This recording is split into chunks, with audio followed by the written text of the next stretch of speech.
осы видеода бұл қалай болғанын түсіндіруге тырысам. Соңына дейін қараңыздар. Бізде оттегі O2 жану үшін бізге оттегі керек болады. Енді егер біз оттегін алып тастайтын болсақ, онда жану жүрмейді. Химиядан білеміз, жану реакциясы дегеніміз ол мысалы оттекті қосу.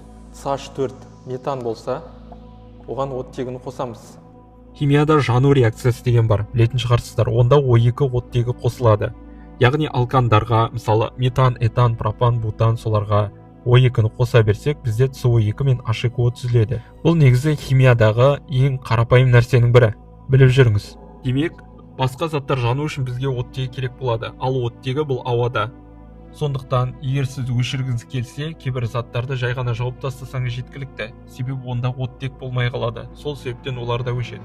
Әрбір заттың, мысалы, жанып жатырған кезде спирт болсын, бензин болсын, немен жауып тастайтын болсақ, жалпы оттегін өткізбейтін болсақ, оттегі болмағандықтан жану процесі де жүрмейді екен. Өздігінен жанатындар бар. Мысалы, кейбір оксидтердің түрлері болса, өзінде оттегі болатын болса, мұндай элементтер өздері жана алады, бүркеп тастағанда да, жауып тастағанда да оны. Сондықтан бұл мәселе осы жанудың барлығы оттегімен байланысты екен. Оттегі бар ма демек жанады, оттегіге мүмкіншілік жоқ па, жану процесі де болмайды екен.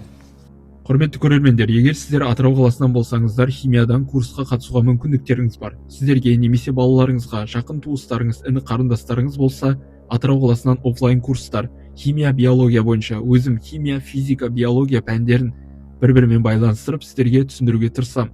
Және айта кетейін, бірінші сабақ тегін болады, пробный қарап көрсеңіз болады. Және Instagram парақша бар, Сұлтан Зинуров дейтін, тіркеліп қолдап кетейік.